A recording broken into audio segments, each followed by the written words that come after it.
જય સોમનાથ, જય ગુજરાત. ફરી એક વખત સ્વાગત છે આપનું એસપી એજ્યુકેશન વ્લોગમાં.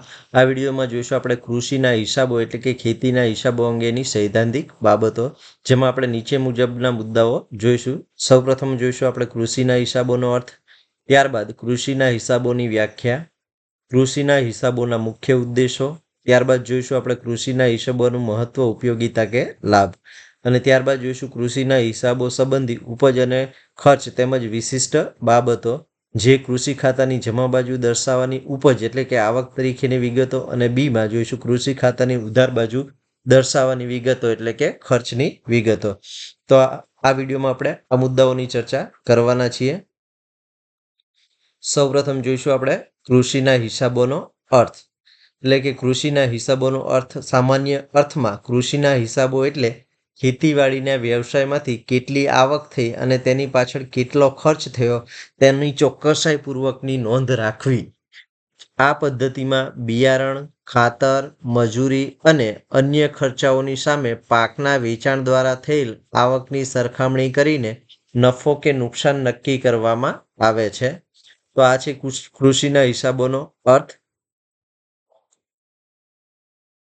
હવે જોઈશું આપણે કૃષિના હિસાબોની વ્યાખ્યા એટલે કે કૃષિની વ્યાખ્યા. તો કૃષિના હિસાબોની આ રીતે વ્યાખ્યાયિત કરી શકાય: ખેતીના વ્યવસાયમાં રોકાયેલ મૂડી, તેના સંચાલન માટે થતા વિવિધ ખર્ચાઓ જેમ કે બિયારણ, પાણી, વીજળી, મજૂરી અને ખેત પેદાશના વેચાણમાંથી મળતી ઉપજની હિસાબી ચોપડે વૈજ્ઞાનિક ઢબે નોંધ કરવાની પ્રક્રિયાને કૃષિના હિસાબો કહેવામાં આવે છે.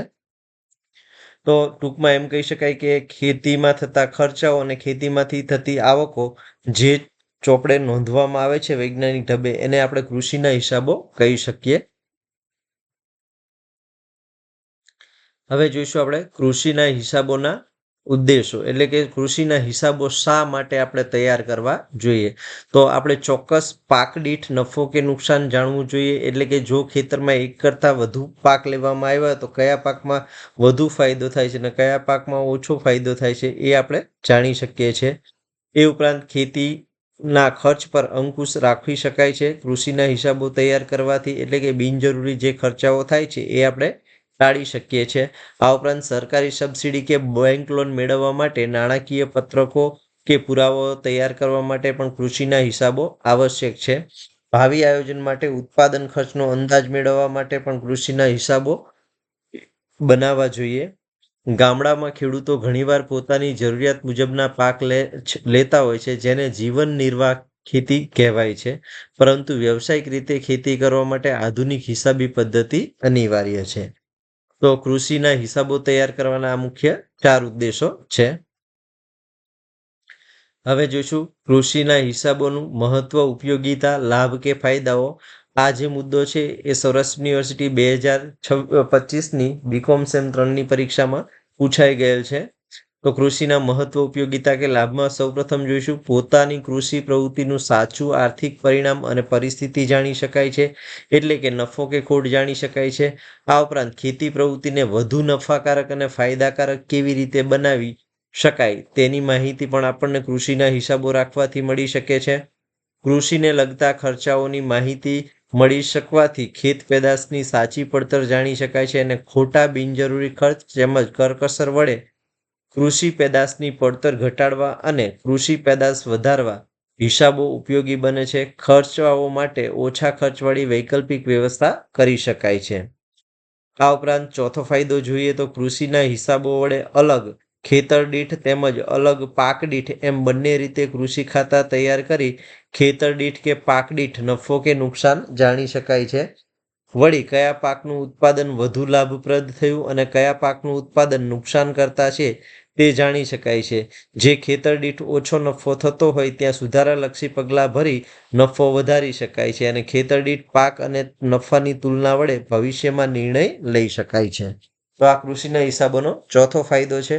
હજી આપણે આગળ કૃષિના હિસાબોના ફાયદા જોઈએ તો 5મા નંબરે આપણે જોઈશું અન્ય ખેડૂતોના ખેતી પ્રવૃત્તિના હિસાબી પરિણામો સાથે પોતાના કૃષિના હિસાબો મૂલવવાથી નફા તેમજ પેદાશના વેચાણના ખર્ચના પરિણામમાં અને પરિસ્થિતિ વિશે જાણકારી મળવાથી પોતાના માટે સુધારાઓ શક્ય બનાવી શકાય છે.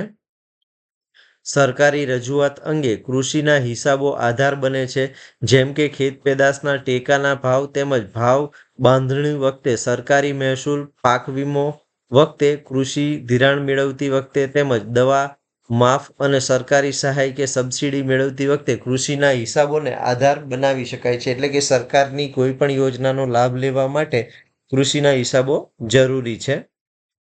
સહકારી મંડળીઓ તેમજ બેંક પાસેથી કૃષિ ધિરાણ એટલે કે લોન મેળવતી વખતે પણ કૃષિના હિસાબો ઉપયોગી છે. 8. વિવિધ ખેત પેદાશોના વીમા તેમજ પશુ વીમા વખતે કિંમતો સંબંધી હિસાબી માહિતી આ હિસાબ દ્વારા મળી શકાય છે. કે જો ખેતીમાં નુકસાન થાય તો એ અંગેનો દાવો વીમા કંપની સમક્ષ રજૂ કરવો હોય તો આપણે હિસાબો દ્વારા રજૂ કરી શકાય. ત્યારબાદ કૃષિના હિસાબોના મહત્વ, ફાયદા, લાભ કે ઉપયોગિતામાં આપણે 9 નંબરે જોઈશું.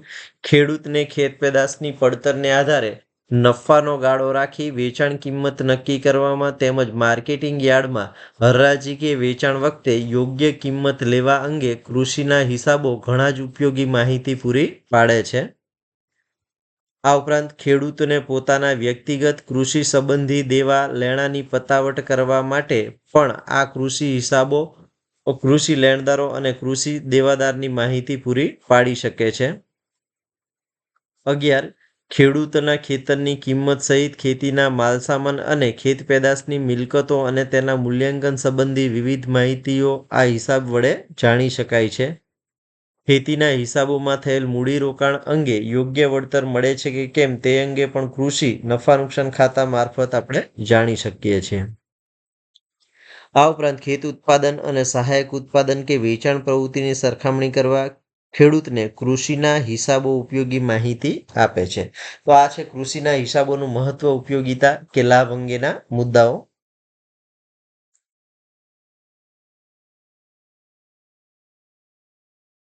હવે આપણે જોઈશું કૃષિના હિસાબો સંબંધી ઉપજ તેમજ ખર્ચની વિશિષ્ટ બાબતો જે આપણે કૃષિ ખાતામાં નોંધવાની છે. તો સૌપ્રથમ આપણે જોઈશું કૃષિ ખાતાની જમા બાજુ એટલે દર્શાવવાની વિગતો, એટલે કે ઉપજ કે આવક છે એ કૃષિ ખાતાની જમા બાજુ દર્શાવવાની છે. કૃષિ ખાતાની જમા બાજુ ચાલુ નાણાકીય વર્ષની નીચે મુજબની મહેસૂલી આવકો નોંધવામાં આવે છે. આપણે એક પછી એક આવક જોતા જઈશું અને દરેક આવક કૃષિ ખાતાની જમા બાજુ દર્શાવવાની છે. તો સૌપ્રથમ છે કૃષિ પેદાશનું વેચાણ. તો વિવિધ ખેત ઉત્પાદનના વેચાણની આવકો મહેસૂલી આવક તરીકે જમા બાજુ નોંધવામાં આવે છે.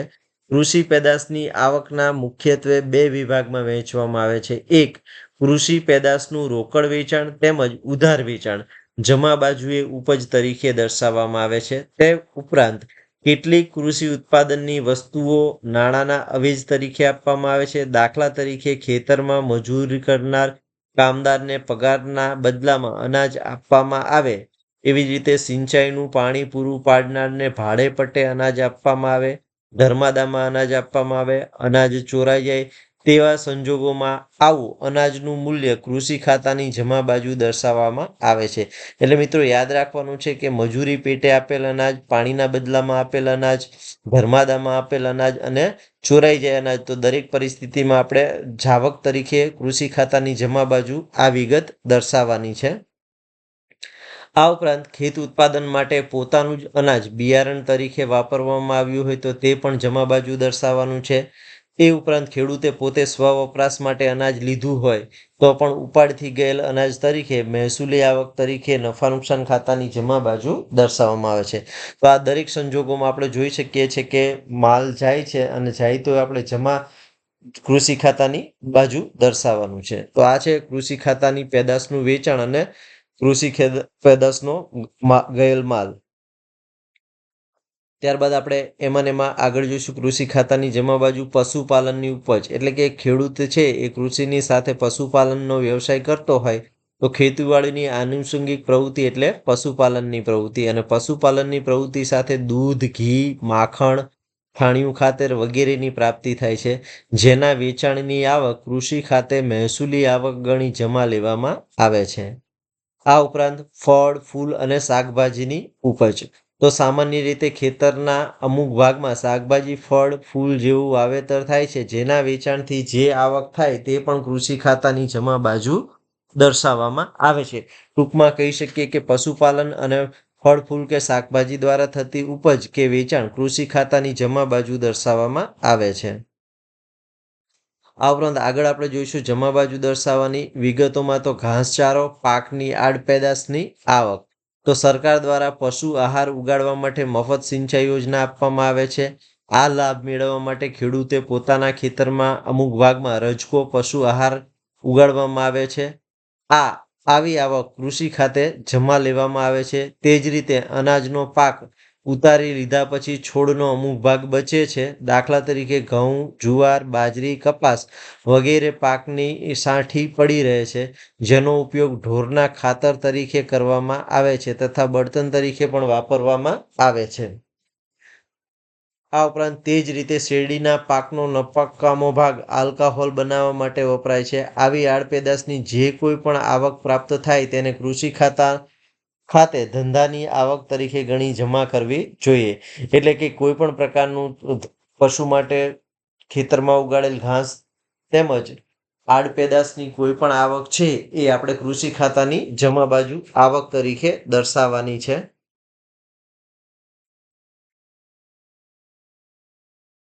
ત્યારબાદ સંયુક્ત પેદાશની ઉપજ.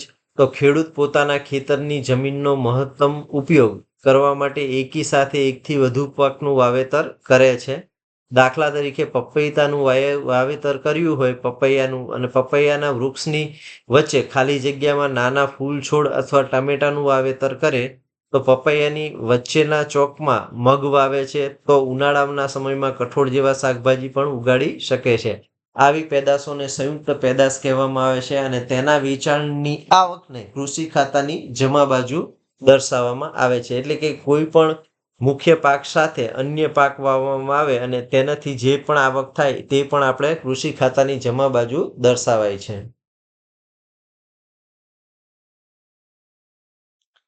આ ઉપરાંત ઢોર ઢાખરની ઉપજ. તો કૃષિ ખાતા ખેડૂતો પોતાના નવરાશના સમયમાં પોતાના બળદ દ્વારા અન્યના ખેતરના કામ કરે છે. તેવી જ રીતે પોતાના બળદ, ગાડા, છાણિયું ખાતર વગેરે અન્યને આપે છે. તે ઉપરાંત ઢોર વેચાય ત્યારે મળેલ વાછડો કે વાછડી કે પાડાઓને પણ ખેડૂત વેચે છે, અથવા જે પોતાની પાસે રાખવામાં આવે છે તો આવો પાડો કે પાડી 3 વર્ષ બાદ બળદ કે ભેંસ બને છે, જે ખેડૂતની મિલકતમાં થયેલ વધારો ગણીને પોતાના ચોપડામાં જમા લેવામાં આવે છે. એટલે કે જો ખેડૂતની ઢોર ઢાખરની ઉપજ છે, એટલે કે કોઈ પણ પ્રકારનું પશુ વેચે તો એની ઉપજ થાય, અથવા તો નવું પશુ બચ્ચું જન્મ લે તો એ અમુક વર્ષને અંતે પુખ્ત વયનું બનશે, તો પણ એની ઉપજ તરીકે આપણે દર્શાવવાનું છે.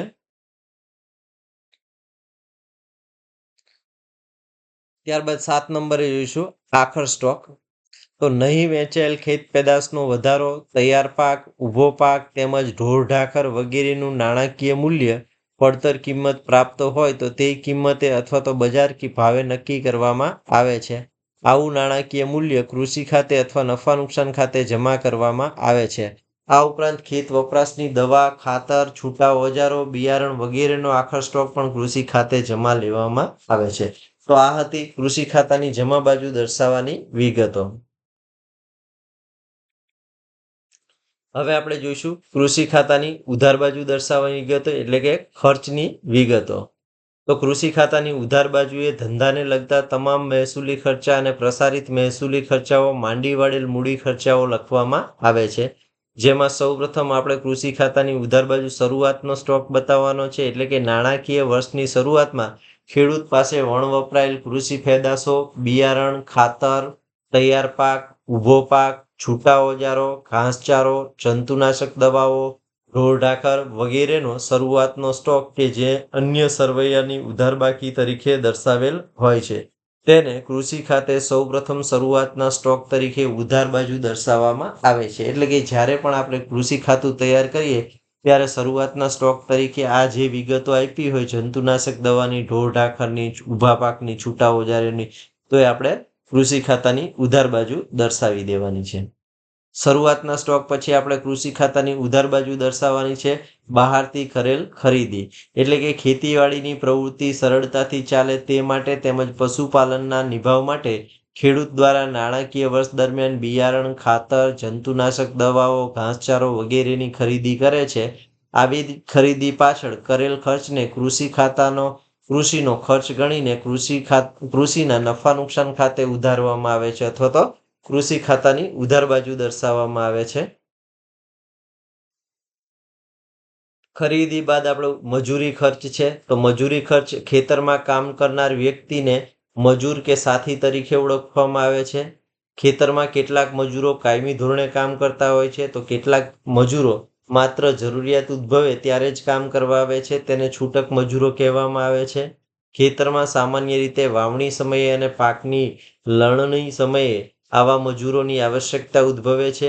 મજૂરોના આ બે પ્રકાર સિવાય ખેડૂત પોતાના કુટુંબના સભ્યો પણ મજૂરી કામ કરતા હોય છે. આવા સમયે તેમની મજૂરી ખર્ચનો અંદાજ કાઢી તે રકમને કૃષિ ખાતે ઉધારવામાં આવે છે. બહારના મજૂરોને ખરેખર ચૂકવાતી રકમ ઉપરાંત તેમને મજૂરીના ભાગરૂપે અપાતું અનાજ, ફળ, ફ્રૂટ વગેરેનું પણ નાણાકીય મૂલ્ય શોધી તેને પણ કૃષિ ખાતાની ઉધાર બાજુ દર્શાવવામાં આવે છે.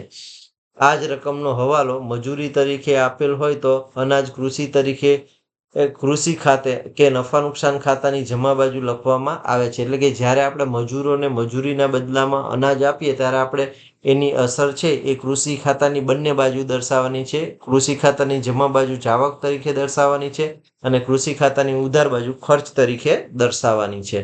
તો જ્યારે હવાલામાં આ પ્રકારની મજૂરીનો આપ્યો હોય ત્યારે તમારે કૃષિ ખાતાની બંને બાજુ મજૂરી દર્શાવવાની છે. મજૂરી ખર્ચ પછીની વિગત છે સિંચાઈનો ખર્ચ. એટલે કે ખેડૂત પોતાના ખેતરમાં વાવેલ પાકને પાણી આપવા માટે પોતાના બોર કે કૂવામાંથી પાણી બહાર કાઢવું પડે છે. તે માટે વપરાતા પાવર કે ડીઝલ એન્જિનના ખર્ચને પોતાના કૃષિ સિંચાઈનો ખર્ચ તરીકે ગણીને નફા નુકસાન ખાતે કે કૃષિ ખાતે ઉધારવામાં આવે છે. આ જ રીતે ડેમમાંથી કે સરકારી નહેરમાંથી પાણી મેળવવા માટે કલાક દીઠ ખર્ચ ચૂકવવો પડે છે. આવા ખર્ચને મહેસૂલી ખર્ચ ગણીને કૃષિ ખાતે કે નફા નુકસાન ખાતે ઉધારવામાં આવે છે. એટલે કે સિંચાઈનો ખર્ચ છે, એટલે કે જ્યારે આપણે કૃષિ ખાતું ફક્ત બનાવવાનું હોય તો કૃષિ ખાતાની ઉધાર બાજુ દર્શાવવાનો છે, અને જ્યારે આપણે કૃષિ ખાતા સાથે નફા નુકસાન ખાતું બનાવવાનું હોય ત્યારે સિંચાઈનો ખર્ચ છે એ નફા નુકસાન ખાતાની ઉધાર બાજુ દર્શાવવાનો છે.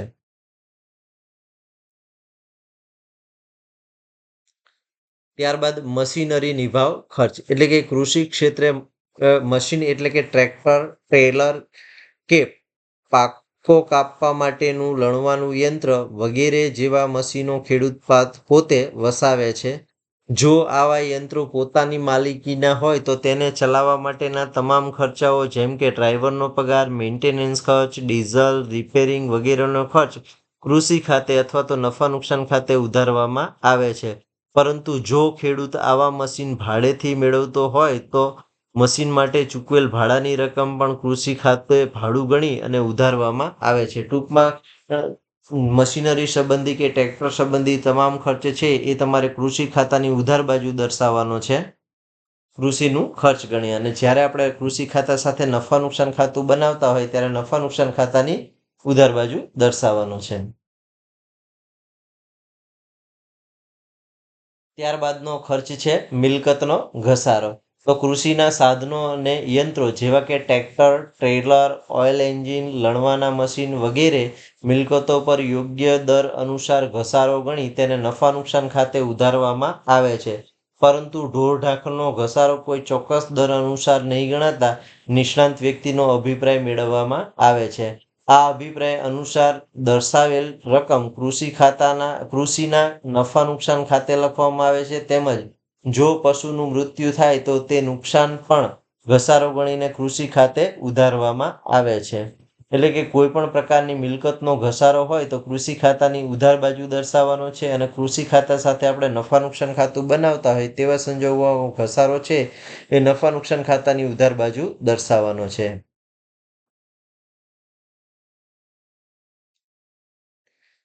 કૃષિ ખાતાની ઉધાર બાજુ દર્શાવવાની વિગતમાં પશુપાલન નિભાવ ખર્ચ એટલે કે ખેતકામ માટે મદદરૂપ થતા પશુઓ જેમ કે બળદો, ગાય કે ભેંસ વગેરે પશુઓને નિભાવવા પાછળ થતો ખર્ચમાં ઘાસચારો, ખાણ, તબીબી સારવાર, ચારવાનો ખર્ચ તેમજ રાખવાની ગમાણનો ખર્ચ વગેરે કૃષિ ખાતે ઉધારવામાં આવે છે. એટલે કે પશુપાલનને લગતો કોઈ પણ ખર્ચ હોય તો ખેતીને આનુષંગિક ખર્ચ ગણીને કૃષિ ખાતાની ઉધાર બાજુ દર્શાવવાનો છે.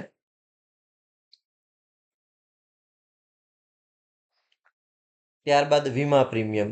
તો ખેતી કાર્યને મિલકતોની જાળવણી માટે તેમનો વીમો લેવો હિતાવત છે.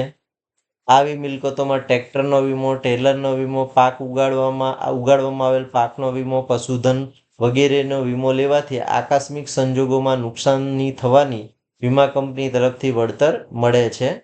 આવા વીમાનું પ્રીમિયમ ખેતીનો મહેસૂલી ખર્ચ ગણીને કૃષિ ખાતે કે નફા નુકસાન ખાતે ઉધારવામાં આવે છે. એટલે કે જ્યારે ફક્ત કૃષિ ખાતું બનાવવાનું હોય ત્યારે વીમા પ્રીમિયમની રકમ કૃષિ ખાતે ઉધારવાની છે, પરંતુ કૃષિ ખાતા સાથે નફા નુકસાન ખાતું બનાવવાનું દાખલામાં કીધું હોય તેવા સંજોગોમાં આપણે નફા નુકસાન ખાતાની ઉધાર બાજુ વીમા પ્રીમિયમ દર્શાવવાનું છે. આ ઉપરાંત લોનનું વ્યાજ. તો ખેડૂત છે એ ખેતીની પ્રવૃત્તિ માટે કાયમી મિલકતો જેમ કે કૃષિ યંત્રો, ટ્રેક્ટર, સાધનો વગેરે ખરીદવા માટે સહકારી મંડળી કે બેંક કે જમીન વિકાસ બેંક વગેરે પાસેથી લોન અને ધિરાણ મેળવવામાં આવે છે. આવા લોન અને ધિરાણ પર ચૂકવવામાં આવતું વ્યાજ એ ખેતીનો ખર્ચ ગણીને કૃષિ ખાતાની ઉધાર બાજુ દર્શાવવામાં આવે છે. એટલે કે વીમા પ્રીમિયમ અને લોનનું વ્યાજ પણ કૃષિ ખાતાની ઉધાર બાજુ દર્શાવવાનું છે.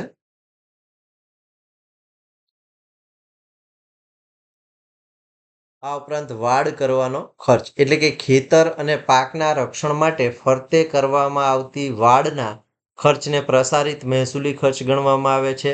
સામાન્ય રીતે આવા ખર્ચ 5 વર્ષમાં માંડી વળાય છે. માંડી વાળેલ રકમ કૃષિ ખાતે કે નફા નુકસાન ખાતે ઉધારાય છે અને નહીં માંડી વાળેલ રકમ છે એ પાકા સરવૈયામાં મિલકત બાજુ દર્શાવાય છે.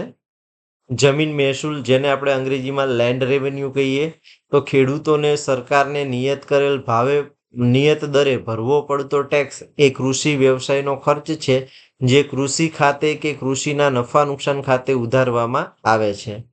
તો જમીન મહેસૂલ ખર્ચ છે એ કૃષિનો ખર્ચ ગણી અને કૃષિ ખાતાના નફા નુકસાન ખાતે કે કૃષિ ખાતાની ઉધાર બાજુ દર્શાવવામાં આવે છે. આ ઉપરાંત 12 નંબરે શું પશુઓના ખોરાકી ખર્ચ. પશુઓના કે ઢોર ઢાંખર માટે ખરીદવામાં આવતો પૌષ્ટિક કે રસાયણ મિશ્રિત ખોરાક પણ કૃષિ ખાતાની ઉધાર બાજુ દર્શાવવામાં આવે છે. તો આ હતા કૃષિ ખાતાની ઉધાર બાજુ દર્શાવવાની વિગતો.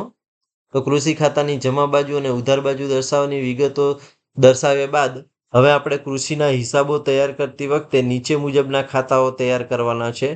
ફક્ત કૃષિ ખાતું તૈયાર કરવાનું દાખલામાં કીધું હોય, ક્યારેક આપણને કૃષિ ખાતા સાથે સામાન્ય નફા નુકસાન ખાતું પણ તૈયાર કરવાનું કહે છે અને ક્યારેક દાખલામાં આપણને કૃષિ ખાતું, સામાન્ય નફા નુકસાન ખાતું અને પાકું સરવૈયું પણ તૈયાર કરવાનું કહે છે. તો આવા સંજોગોમાં આપણને જે વિગત દાખલામાં તૈયાર કરવાની કીધી હોય તે મુજબ આપણે તૈયાર કરવાની છે. તો સૌપ્રથમ આપણે કૃષિ ખાતું તૈયાર કરીએ તો કૃષિ ખાતું તૈયાર કરી નફો કે ખોટ છે એ બંધ કરી સામાન્ય રીતે નફા નુકસાન ખાતે લઈ જવામાં આવે છે. એવી જ રીતે નફા નુકસાન ખાતું બંધ કરી અને ચોખ્ખો નફો કે ખોટ સુધી પાકા સરવૈયામાં અસર આપવાની છે. જો નફો હોય તો મૂડીમાં ઉમેરો થાય છે અને ખોટ હોય તો મૂડીમાંથી બાદ થાય છે, અથવા તો ખોટ છે એ મિલકત લેણા બાજુ દર્શાવી. એટલે કે આપણે કૃષિના હિસાબો તૈયાર કરતી વખતે મુખ્ય 3 વિગતો તૈયાર કરવાની છે. એક કૃષિ ખાતું, બીજું સામાન્ય નફા નુકસાન ખાતું અને ત્રીજું પાકું સરવૈયું. અને ત્યારબાદ કૃષિ ખાતું બંધ કરી નફા નુકસાન ખાતે લઈ જવાનું છે અને નફા નુકસાન ખાતું બંધ કરી ચોખ્ખો નફો કે ખોટ પાકા સરવૈયામાં લઈ જવાનું છે. તો આ રીતે આપણે કૃષિના વાર્ષિક હિસાબો તૈયાર કરવાના છે. તો આ હતી કૃષિના હિસાબોની મુખ્ય થિયરી. જો વિડીયો ગમ્યો હોય તો વિડીયોને લાઈક કરો, લિંકને મિત્રો સાથે શેર કરો, ચેનલમાં નવા હોય તો ચેનલ સબસ્ક્રાઇબ કરો. જય સોમનાથ, જય ગુજરાત, થેન્ક યુ.